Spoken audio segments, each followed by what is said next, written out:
The salt-heavy wind off Sarasota Bay cuts through the morning stillness. December 2nd, 1936, 6:47 a.m. The pink sun crawls over the marble terrace of CA Dizon, casting long shadows through the Venetian Gothic windows, the most extravagant mansion Florida has ever seen. Somewhere inside the 36,000-square-foot palace with its hand-painted ceilings and imported Italian marble, somewhere among the 56 rooms stuffed with old master paintings and Louis XV furniture, a telephone rings, and rings, and rings. Nobody answers. The staff already knows. The telegram arrived an hour ago from New York City. John Ringling, the Circus King, the man who built this $1.5 million palazzo on the edge of paradise, is dead at 70 years old.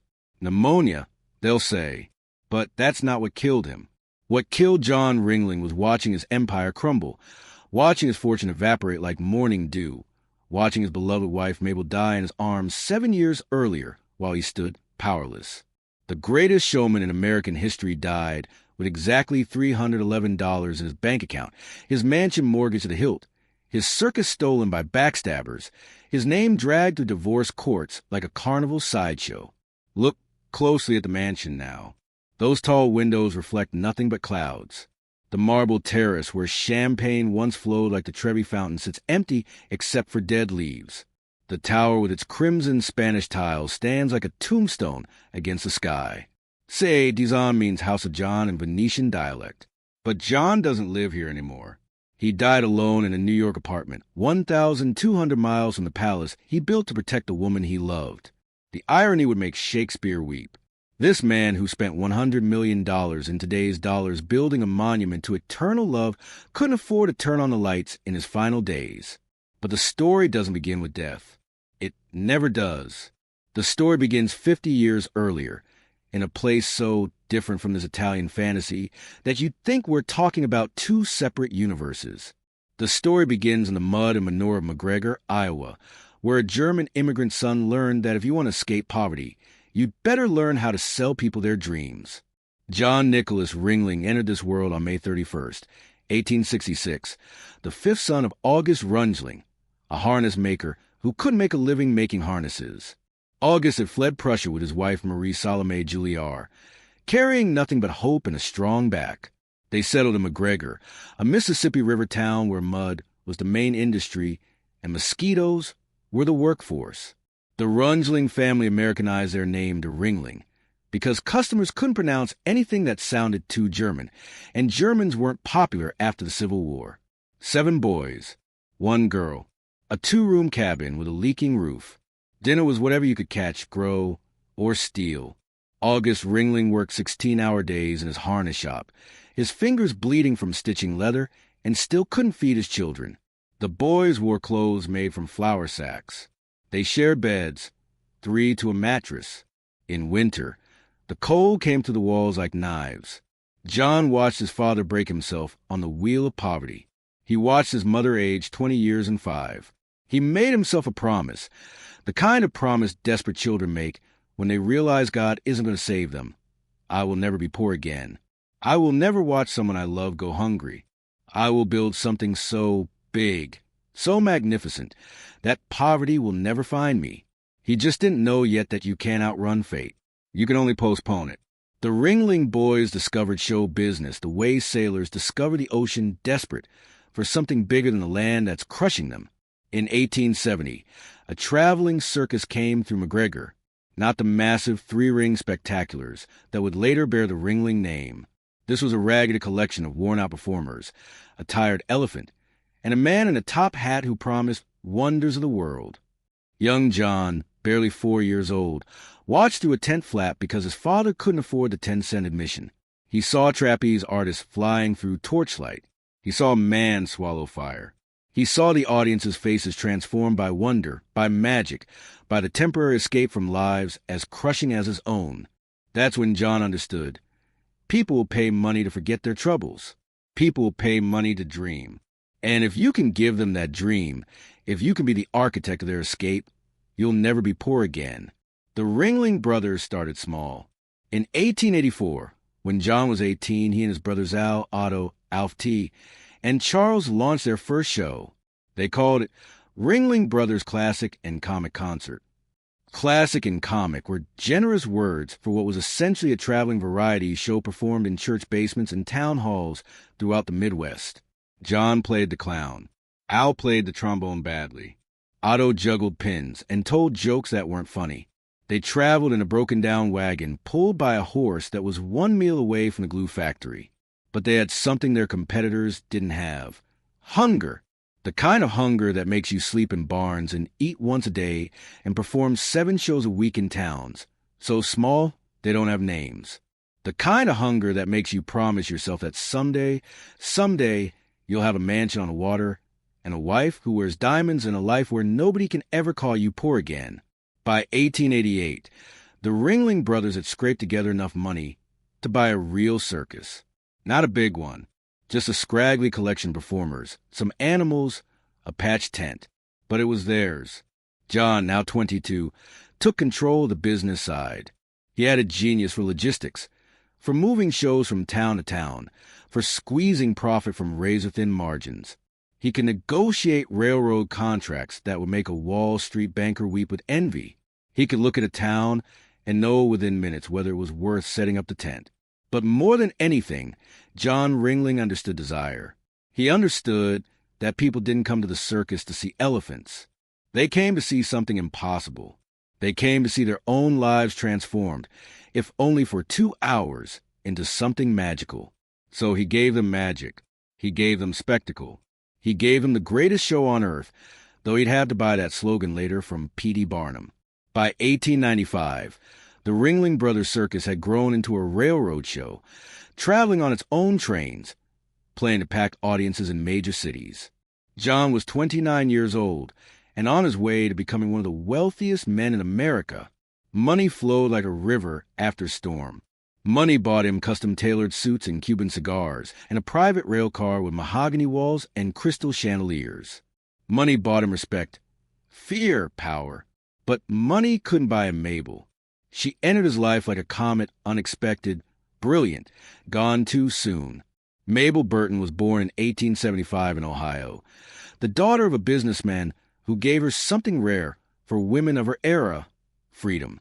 She was educated, cultured, musical. She played piano with the delicacy of a trained artist. She spoke French. She had traveled to Europe and stood before the great paintings in the Louvre and the Uffizi. She was 19 years old when John Ringling met her, and he was 39, and it shouldn't have worked. But it did. God, it did. The story of how they met has several versions, none of them entirely provable, all of them plausible. Some say John met Mabel when she was performing as a dancer with a circus, her body moving across the stage like poetry.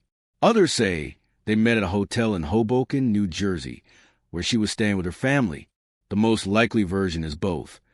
Mabel worked briefly as a performer, caught John's eye, and he pursued her with the same single-minded intensity he brought to business deals.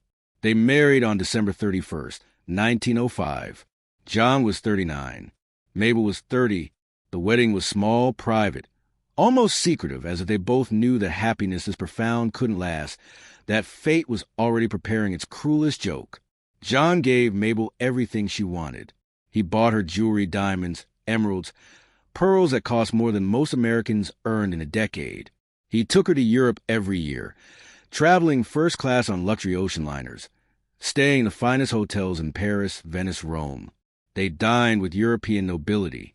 They attended operas and galleries and private salons where the intellectual elite discussed art and philosophy, while servants in white gloves refilled crystal champagne flutes. But Mabel wanted more than jewels. Mabel wanted beauty. Mabel wanted to create something permanent, something that would outlast the circus, outlast the applause, outlast even death itself. She wanted a palace. In 1911, John and Mabel visited Sarasota for the first time. Back then, Sarasota was nothing a sleepy fishing village with unpaved roads, a handful of wooden buildings, and a bay so beautiful it made your chest ache. The population was maybe 140 people, most of them sunburned and poor. There was no bridge to the barrier islands, no hotels worth mentioning, no reason for wealthy circus magnates to give the place a second glance, except for the light. Mabel saw the light. The way the morning sun turned Sarasota Bay into liquid gold. The way the water reflected the clouds, creating the illusion that you were standing between two heavens. The way the Gulf breeze carried the smell of salt and jasmine and possibility. She turned to John and said something that would change Sarasota forever. "This is where we'll build our home." John bought 20 acres on the bay, waterfront property, so pristine you could see fish jumping from the dock. He paid $18,000, which seemed insane at the time. People thought he'd lost his mind, spending a fortune on land in the middle of nowhere. What they didn't understand was that John Ringling wasn't buying land. He was buying a dream, Mabel's dream. For the next 13 years, they returned to Sarasota every winter. They built a modest home first, a simple wooden structure where they could escape the brutal northern winters. They bought more land, and more land, and more land. Eventually, John Ringling owned a significant portion of Sarasota's waterfront. He bought it cheap, before anyone else realized this forgotten corner of Florida would become one of the most desirable addresses in America. But Mabel wanted more than a wooden house. She'd been to Venice. She'd walked through the Doge's palace with its soaring Gothic arches and hand-painted ceilings. She'd stayed at the finest hotels on the Grand Canal. She'd seen how European aristocrats lived, surrounded by art and beauty, and the kind of permanence that America's nouveau riche could only dream about. "I want a palace," she told John. "I want a home that will still be standing in 100 years. John Ringling never said no to Mabel. Never. In 1924, they hired Dwight James Baum, a New York architect who specialized in Mediterranean revival style. Baum was 37 years old, ambitious, brilliant, and he understood what the Ringlings wanted. Not just a house, but a statement, a monument, proof that a farm boy from Iowa and his cultured wife could build something as magnificent as anything in Europe. Mabel brought Baum a briefcase. Inside, hundreds of photographs and sketches she collected during their European travels. The Ca' d'Oro in Venice, the Doge's Palace, the Moorish castles of Spain, the Italian Renaissance villas of Tuscany. She wanted all of it, somehow, in one building. Baum delivered. He designed a mansion that was part Venetian Gothic, part Italian Renaissance, part Spanish Revival, part Moorish fantasy. It shouldn't have worked. On paper, it was architectural chaos. But when you stood before it, when you saw the 5-story tower rising against the sky, when you saw the terracotta tiles and the carved wooden balconies and the Venetian Gothic windows reflecting the bay, you understood this wasn't just a house. This was a fever dream made real. This was love transformed into stone and glass. Construction began in April 1924. Owen Burns, a local contractor who became John's friend and business partner, oversaw the work. Burns hired the best craftsmen he could find: Italian stonemasons, European artisans, local laborers desperate for work. At peak construction, over 200 men swarmed the property. The sound of hammers and saws echoed across Sarasota Bay from dawn until dark. The mansion took 2 years to complete. 2 years of 12-hour days. 2 years of problems and setbacks and moments when it seemed the whole project would collapse. Marble cracked in shipment and had to be replaced. Windows arrived from Europe shattered. The tower foundation kept sinking into the sandy soil until engineers drove dozens of pilings deep into the earth. Costs spiraled. John had budgeted $1.5 million. The final cost was closer to $1.65 million. In today's dollars, that's over $27 million just for the structure. The furnishings, art, and landscaping would add millions more. But John never complained, never asked Mabel to scale back, because this wasn't about money. This was about love. This was about giving his wife the one thing his poverty-stricken childhood had taught him was impossible: permanence, security, a fortress against the world. They moved in just before Christmas 1925. The mansion wasn't quite finished. Mabel would spend the next year decorating, but it was habitable. John carried Mabel across the threshold like a groom carrying his bride. She was 50 years old. He was 59. They'd been married 20 years. And for the first time in their lives, they had a home that matched their dreams. Let me take you inside. Let me show you what $100 million worth of dreams looks like. You enter through massive wooden doors carved by Italian craftsmen. The doors weigh 400 pounds each, but they swing open with the lightest touch, perfectly balanced on bronze hinges. Step inside. The entrance hall rises 3 stories above you. The floor is marble imported from sienna white and rose-colored stone cut, so precisely that the seams are almost invisible. Your footsteps echo. Look up.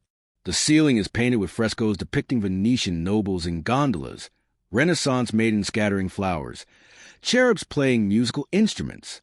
These aren't reproductions. Mabel hired actual Italian artists to paint them, spending months on scaffolding, their necks cramping, their hands steady, their brushes capturing a world that only existed in imagination. Walk through the Great Hall. This is where the Ringlings entertained.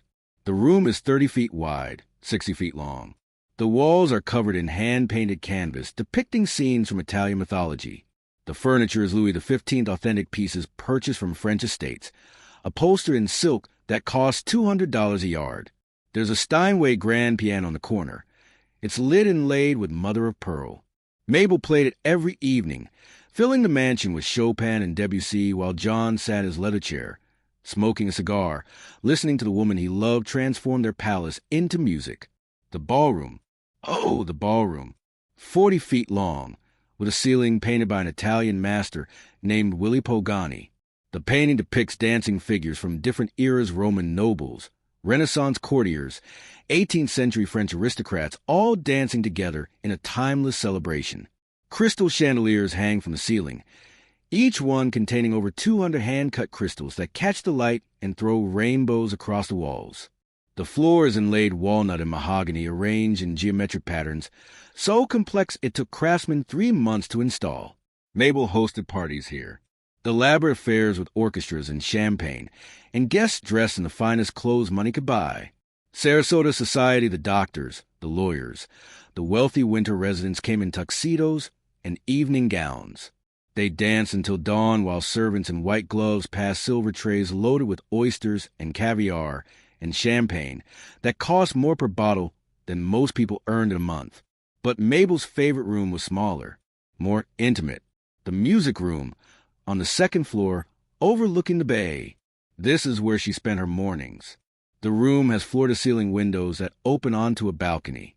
You can stand on that balcony and see nothing but water and sky, the horizon line blurring until you can't tell where one ends and the other begins. Mabel would sit at her writing desk, antique, French, that would so polish it looked like liquid, and write letters to friends and family. She described the sunsets, the dolphins playing the bay, the feeling of living inside a dream.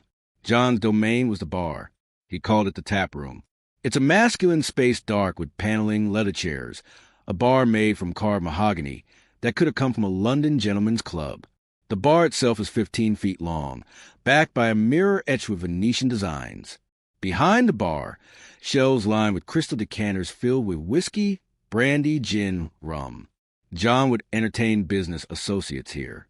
They'd smoke cigars and drink expensive liquor and make deals worth millions while the smoke curled toward the ceiling and the sound of Mabel's piano drifted in from the ballroom. Walk upstairs. Mabel's bedroom suite takes up the entire east wing of the 2nd floor. The bedroom itself is modest by mansion standards, only 500 square feet, but it's a jewel box.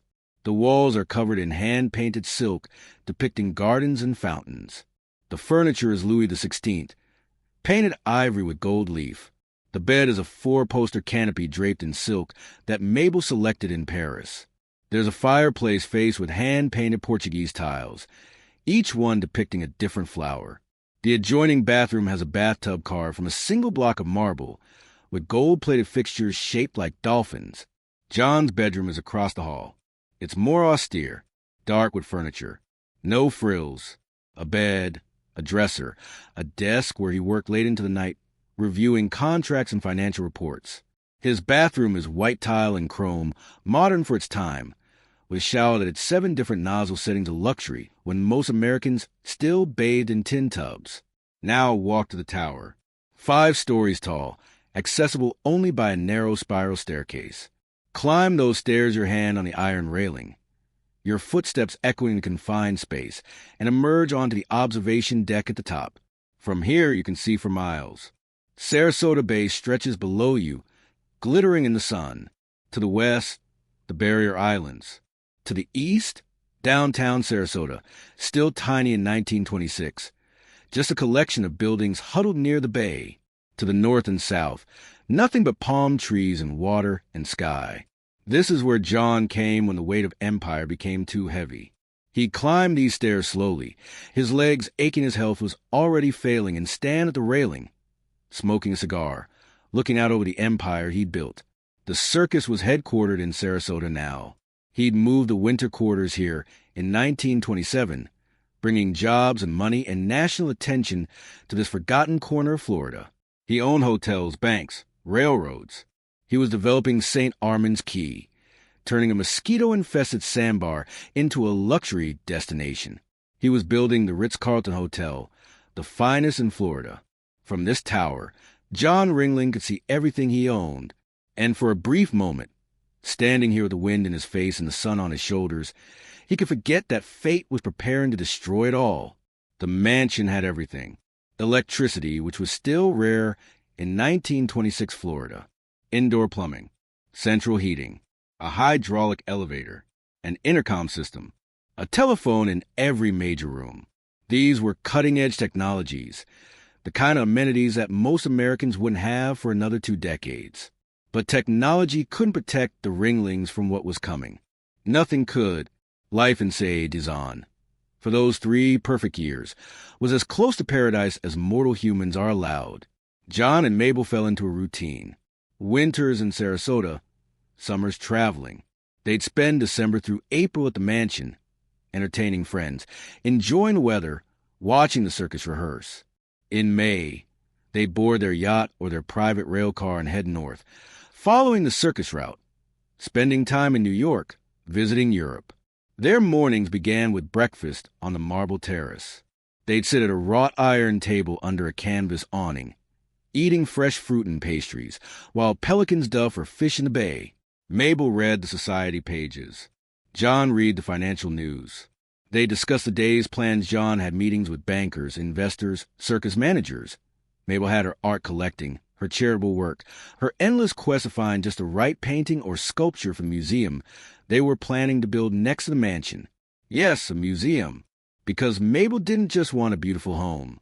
She wanted to leave a legacy. She wanted future generations to see what they'd accomplished, to understand that circus people weren't just carnival barkers and clowns. Circus people could appreciate high art. Circus people could build something that would outlast them. John agreed. He always agreed.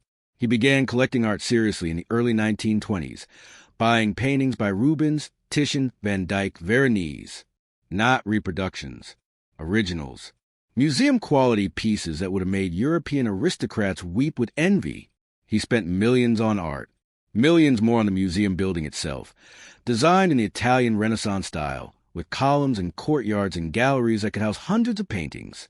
By 1927, John Ringling was worth an estimated $200 million. In today's dollars, that's over $3 billion. He was one of the 10 wealthiest men in America. His circus generated millions in annual revenue. His real estate holdings stretched across Sarasota County. His art collection was valued at tens of millions. His future seemed limitless. But here's the thing about reaching the peak of the mountain. There's only one direction left to go. Mabel started feeling sick in late 1928. Nothing dramatic at first. Just fatigue, a lack of energy. She'd sit at her piano, and her hands would shake. She'd wake up in the morning, and the world would swim before her eyes. She blamed on the heat, on stress, on getting older. She was 53 now, not a young woman anymore. By spring 1929, she could no longer hide it. She was losing weight. Her skin had taken on a bronze tint that the doctors couldn't explain. She was constantly exhausted, sleeping 12 hours a day and waking up tired. John took her to the best doctors in New York. They ran tests. They conferred. They used medical terms that meant nothing to John, but everything to Mabel. Addison's disease, failure of the adrenal glands, complicated by diabetes. In 1929, there was no cure. There was barely even treatment. The doctors could give her extracts from animal adrenal glands, but it was experimental, unreliable. They could manage the diabetes with insulin, but her body was failing on multiple fronts. The prognosis was grim. Mabel didn't tell John how grim. She didn't want to see the fear in his eyes. She'd watch him across the breakfast table, his face trying so hard to stay cheerful, and she'd think, I'm dying, and there's nothing he can do, and it's breaking him, and I can't stop it. They spent the winter of 1928 to 1929 in Sarasota. Mabel was too weak to travel. She'd sit on the terrace, wrapped in blankets, even though the temperature was 70 degrees, watching the dolphins in the bay. John sat beside her, holding her hand, not talking, because there was nothing left to say. Everything they'd built, everything they'd dreamed, all of it was about to end, and they both knew it. On June 8, 1929, Mabel Burton Ringling died in a New York hospital room. She was 54 years old. John was at her bedside, holding her hand, watching the woman he loved more than life itself slip away.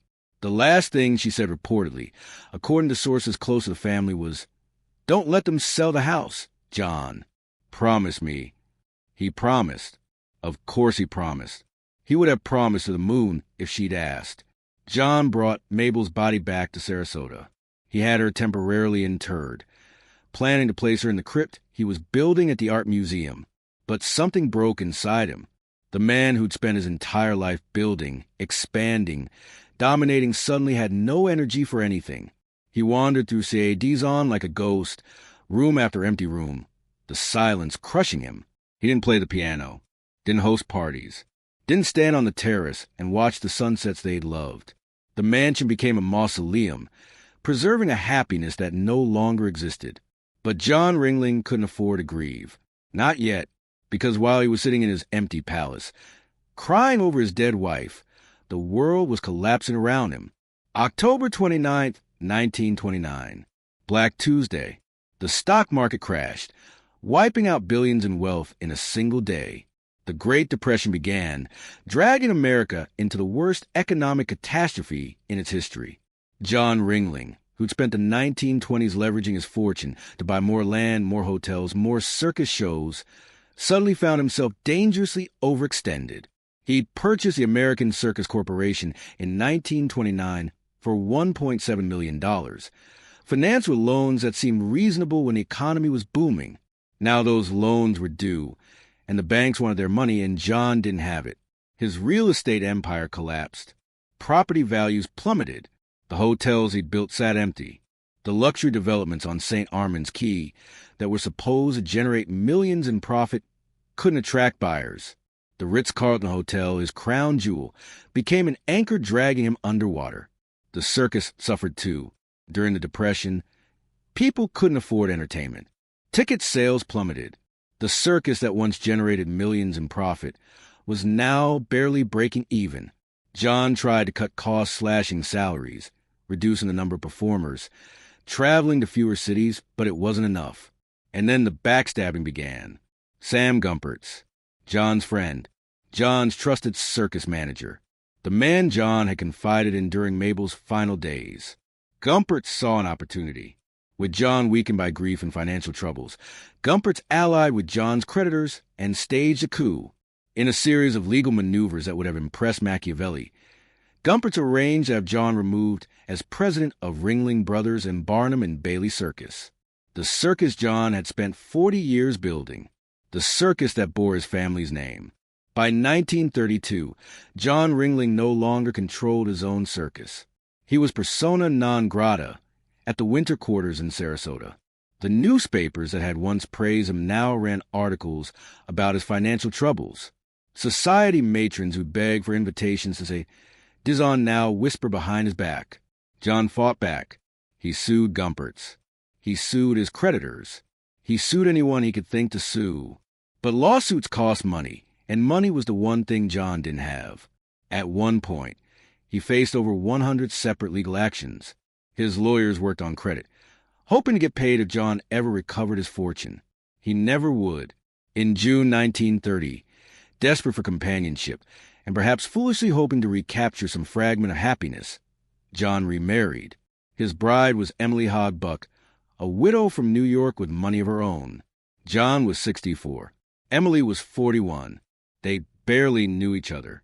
It was a disaster from the beginning. Emily wasn't Mabel. She didn't understand John's world. She didn't appreciate C.A. Dizon. She found Sarasota boring and provincial. She complained constantly about the heat, the bugs, the lack of culture. John, grieving and desperate, had hoped for a partner. What he got was a woman who seemed determined to make him miserable. The marriage lasted 5 years and ended in a spectacularly ugly divorce. Emily accused John of abuse, neglect, and extreme cruelty. John accused Emily of being a gold digger who'd married him for his money and then realized there was no money left. The divorce proceedings were covered by newspapers across the country.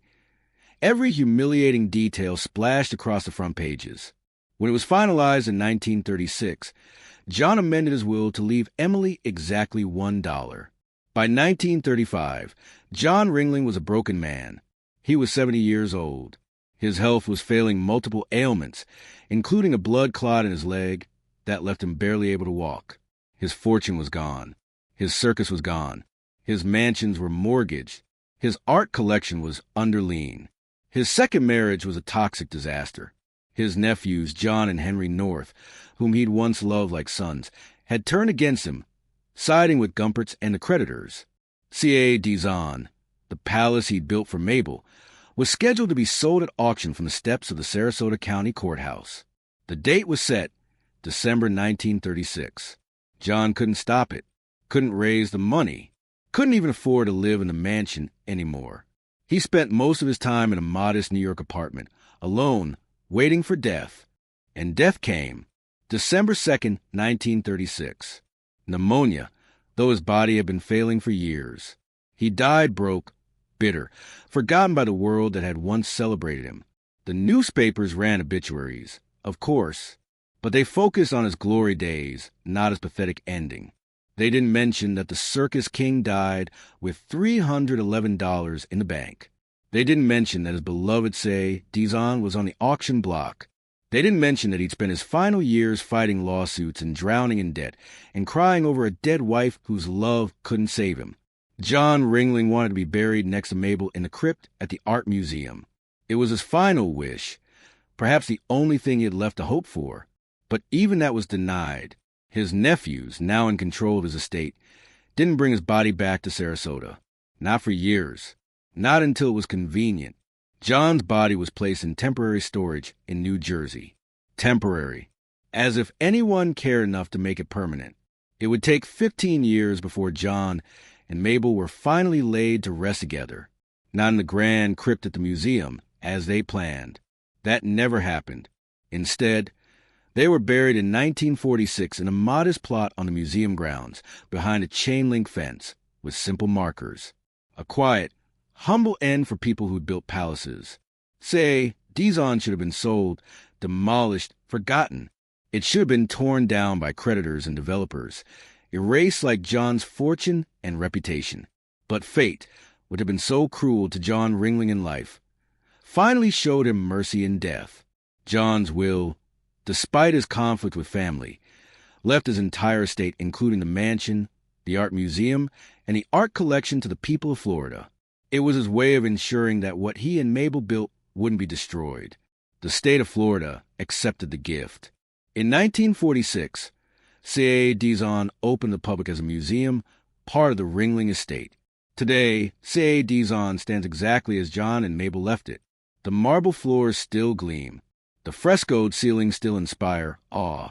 The tower still offers views across Sarasota Bay. Hundreds of thousands of visitors tour the mansion every year, walking through rooms where Mabel once played piano and John once smoked cigars, marveling at the beauty and tragedy of it all. The mansion is worth an estimated $50 million today. The art collection John assembled is valued at over $100 million. The Ringling estate covers 66 acres of prime waterfront property. If John Ringling could see it now, preserved and celebrated, would he feel vindicated? Or would he only see the wife he couldn't save and the happiness he couldn't keep? There are lessons here, though I'm not sure we're wise enough to learn them. Money can buy marble, but not time. John Ringling had more money than God, but he couldn't buy Mabel one more day. He couldn't buy himself peace in old age. He couldn't buy back the circus, the friendships, the reputation he lost. You can build a fortress, but it won't protect you from fate. Say, Dizon has walls 2 feet thick, door that weigh 400 pounds, a tower you can see for miles. It didn't stop Mabel from dying. It didn't stop John from going broke. It didn't stop time from grinding them both to dust. The price of ambition is paid in loneliness. John Ringling died alone in a New York apartment, far from the palace he built, separated from the woman he loved, betrayed by the people he trusted. All his wealth, all his power, all his accomplishments couldn't prevent that ending. And yet, stand on the terrace of Dizon at sunrise, watch the light turn the bay into gold, listen to the wind through the palm trees, feel the cool marble under your feet, the same marble that Mabel chose, the same stone that John paid for the sweat of his childhood poverty. Stand there and understand. They won, not in the way they expected, not with the happy ending they deserved, but they built something permanent in a temporary world. They created beauty that outlasted them. Thousands of people walk through Dizon every year and feel what John and Mabel felt, that for a brief moment, mortality can be defeated, dreams can become real, love can be made visible. The mansion stands. The story endures. And somewhere, in whatever place the dead go to rest, John Ringling sits beside Mabel Burton Ringling, holding her hand, finally at peace. Dizon, the house of John, built by love, preserved by loss, standing as proof that even broken people can create something whole. The salt wind blows off Sarasota Bay. The sun sets behind the barrier islands, painting the sky in shades of orange and pink that would make the Renaissance masters weep. The mansion glows in the fading light, every window reflecting the water, the tower standing like a sentinel against the night. Inside, the rooms are silent, but if you listen closely on certain evenings, visitors swear they can hear piano music drifting through the halls. Chopin, Debussy, the sound of a woman who loved beautiful things, playing for the man who gave her the most beautiful thing of all, a palace by the sea. And perhaps, just perhaps, that's enough.